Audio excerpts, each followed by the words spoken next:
Hi, this is CMartens, and I'm giving a presentation about where poverty is shown in television today.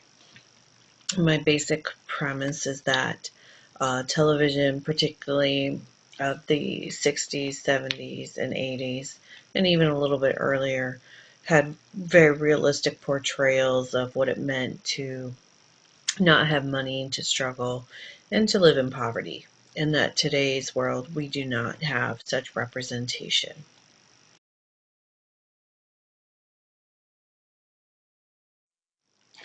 I thought this topic was a particularly important one. The school that I work in, which is Collinsville High School in Illinois, it's right outside St. Louis. We have almost 52% just in my high school who receive free or reduced rate lunches. District average was a little bit higher, and 2.3% of my students were homeless for last school year. I know just of the classes that I have this semester, I have multiple students who are classified as homeless. I have 1 hour that has 3 students alone out of 29. So issues of poverty run throughout my students' lives, and even if the 50% or roughly 50% of my school, the students don't receive free or reduced, the number of students who qualify as upper middle class is relatively few. I teach in a district that encompasses several different towns and is a fairly large district mileage wise. It's like 60 square miles. And so we have several different communities, and we run along the edge of East St. Louis and have State Park, Illinois, which is right there. And then we have Fairmont City, which is a largely Latino population and a lot of immigrant students, and a lot of ELL.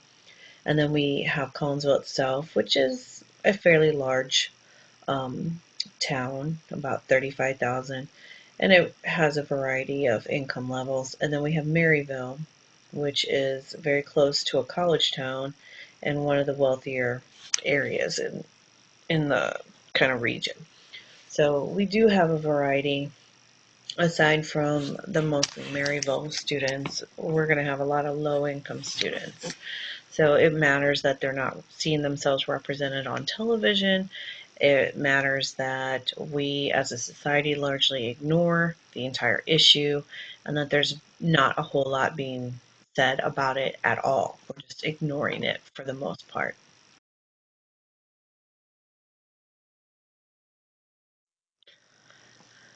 I had a difficult time finding literature for this topic. I happen to have Entertainment Weekly in the fall television preview um, edition showed up right as I was kind of getting into this, and it has 137 of the biggest shows. And just kind of skimming through it, there's nothing. There's really not one single show listed in this entire magazine that has anything to do with poverty.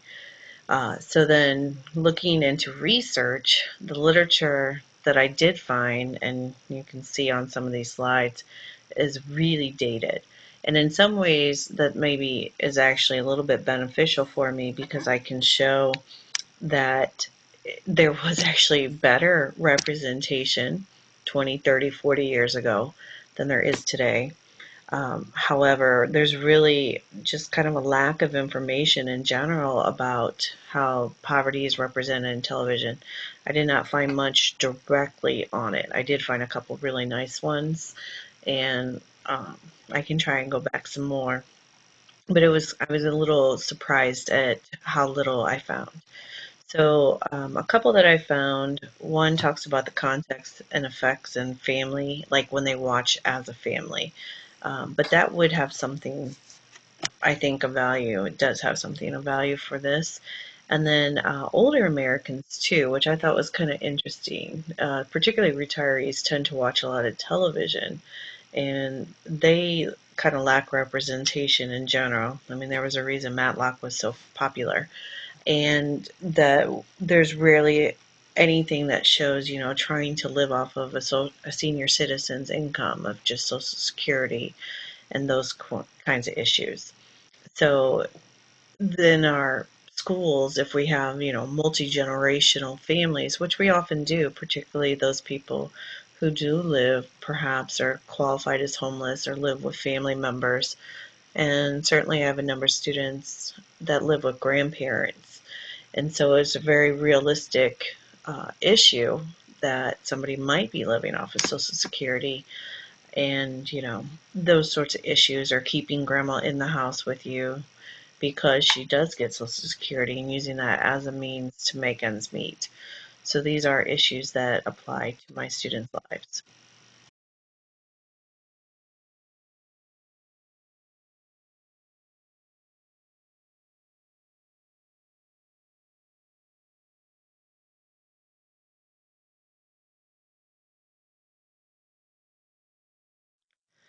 Some of the other literature that I found, some dealt with television viewing, how it affects students in schools, and how television represents the type of home students live in, which goes to poverty and what kind of houses they have. A general view of prime time today, if you look at a popular show like Modern Family, which those houses are quite nice, and money is not really a common discussion. And even on something like Big Bang Theory, where their homes aren't so much the issue, but they also don't talk about any limitations or trying to make ends meet, that sort of stuff. So we do see that. Then the one was from the 1980s and just talked about how prime time affects family time. And then another one talked about the stereotypes of poverty, particularly black poor families and those kinds of issues, which isn't so much dealing with television, it was more economics textbooks.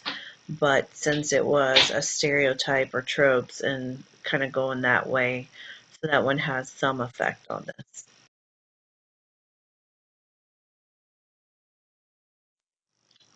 The Gillen's article is quite long, and it's a part of a larger dissertation, which I was kind of glad to find the shorter one, even though it was pretty long. And it's how media shows race and poverty and common misperceptions. And that's truly one of the very few things that was dead on, and it's 20 years old. The next one, the Gould, Stern, and Adams, was how television shows poverty, but it's from 1981. I did find a couple in the 2000s at least, and Farrell is only 5 years old. But that one was more how poverty is affecting television and cable and how it works, which, while in itself might seem kind of off topic, however, what we want to watch and what we um, our trends dictate what new shows come out. So if people are not watching shows that might deal with working class or poverty issues, then they're not going to make any new ones that do as well. So that does have some connection. And then race differences and socioeconomic success, as shown on television, which is an entirely different topic I considered, but there are fewer shows that deal with race or even just show black families, Asian family, like definitely minority families are underrepresented. There are a few really solid shows, but they also aren't they're not both socioeconomic issues and race issues. They tend to separate it. And so it's a little bit less involved than shows of the 70s and 80s were.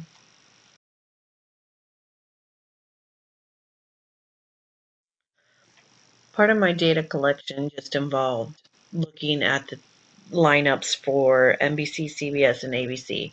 I did not mess with the other channels, even like the CW or Fox.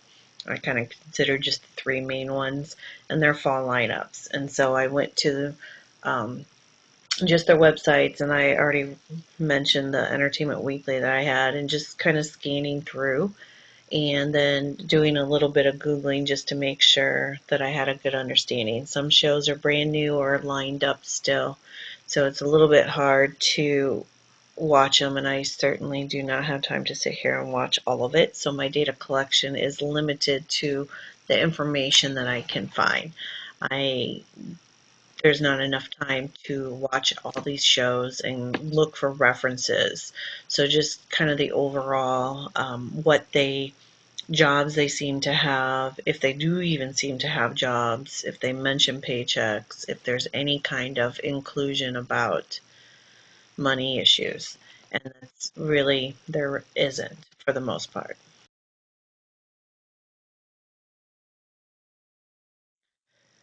So I don't want to do a comparative analysis. That is not my goal here. I really just want to look at the information that is available today. But it is rather easy to see that we don't have much, if any, representation today, and that we can find a number of examples. It was very commonplace that if the Waltons were on, they weren't wealthy, or that, if Aunt B on Mayberry, was canning to save, because that's what people did. It just wasn't even about money. There were certainly other shows where money wasn't an issue and wasn't a forethought, but there was at least representation. Today, a simple count of shows, there's not much, if any. I do know that Shameless, which is a cable show, so it's not qualified for this, is one that really does show just abject poverty, which is kind of exciting for me at this point, but it's a cable show. And that's the only one that I can find that really does that. So there's kind of a lack of data. I would think if somebody were doing media studies or something to do with poverty on a large scale, like this is, boy, that's a good reason to watch a lot of TV and do some analysis on this because there's not much out there. So I think it's a really understudied area, and I don't. I wish there were something more that I could find that would give me definitive answers, but I have yet to find that. I was really happy to hear you mention Shameless because I'm actually working my way through the series right now, and it is such a realistic representation of poverty. And having grown up in an area that did have quite a bit of poverty, it reminded me of so many um, people that I knew, even members of my own family. Um, and you're right though that it doesn't show up that much in just regular like like sitcoms or things like that. Not that a comedy would be about things like that. It's not since something like Roseanne. Um, One thing that, and I don't know if this would fit in or not, is perhaps something like Breaking Bad might fit in a little bit with your research into poverty. Walter White ends up cooking meth and selling it because he doesn't have enough money to pay his bills. And perhaps you mentioned that somewhere, and I just missed it. But that was one that I could think of that at least like a newer reference for poverty.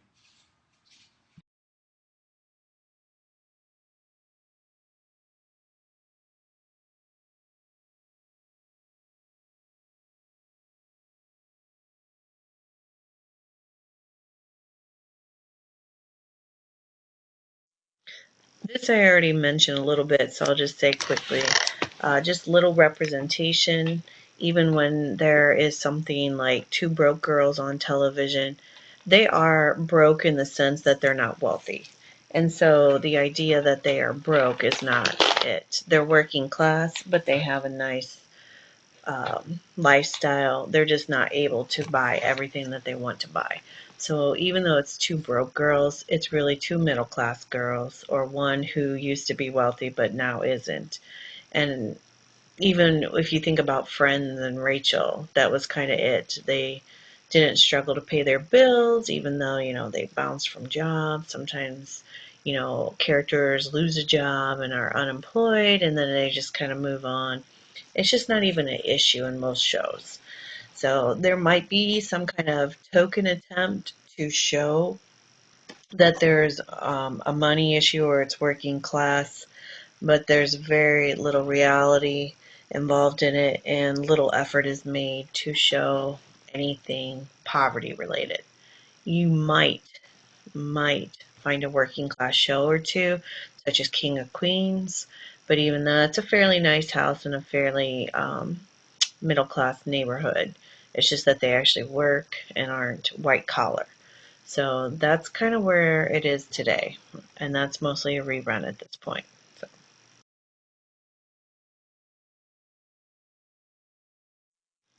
All right. So I've mentioned a lot of this before. The portrayals aren't accurate.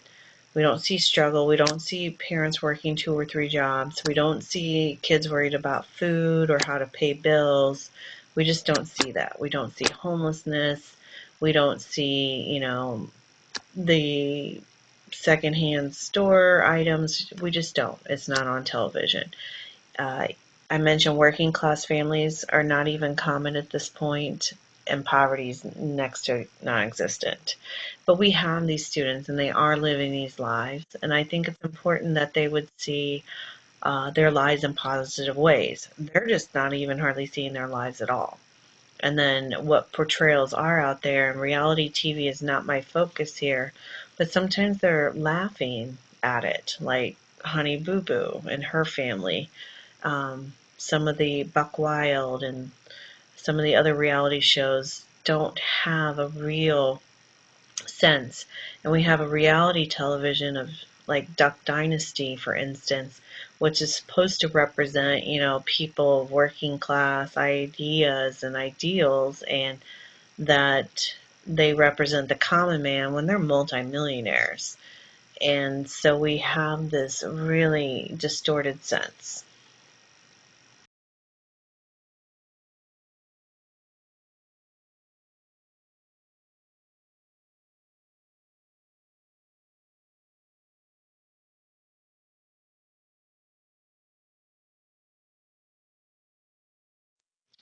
Something I read in Banks and Banks, I think, or it was in the other book, but I think it was Banks and Banks. Poverty is seen as an individual issue, not something we should all be concerned about.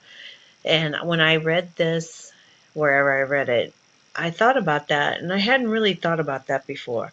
Like sometimes I don't know how we tend to ignore things, and this is one. We think somebody made bad decisions with their lives, didn't do what they were supposed to do, didn't work hard in school like the rest of us, or didn't study, or, didn't try and get a scholarship, whatever it is, or got hooked on drugs or alcohol, whatever, and that it's their fault that they're in poverty and it's their thing. And so sorry for you, but what am I supposed to do about it? So when we think of it that way and we don't see this accurate portrayal of poverty, that for some people it probably doesn't matter what they do, that the likelihood that they'll be of a different socioeconomic group than their parents is less than 5%. So how are they supposed to get ahead when you already are so far behind? So I think that really just gives us a bad perception of the entire issue.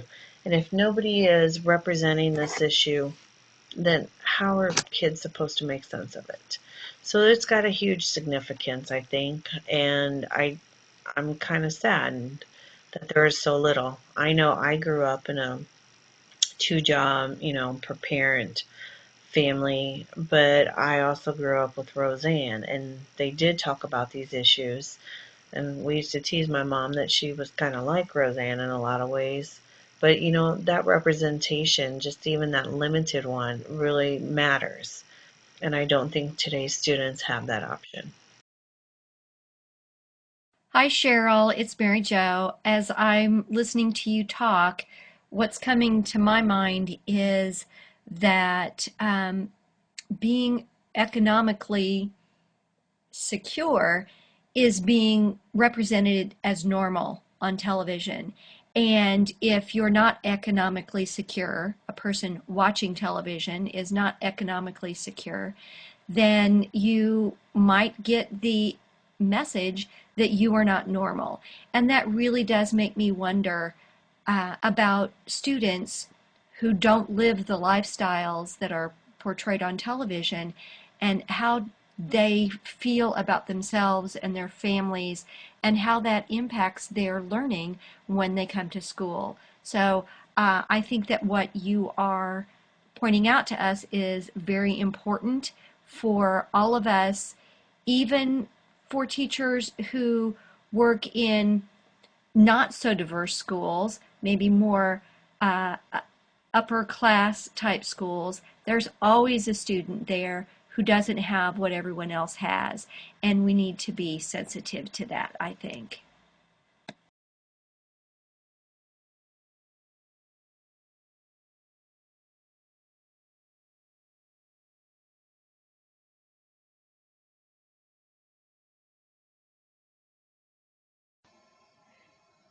Hi, Cheryl. Great job on your presentation. Wonderful topic.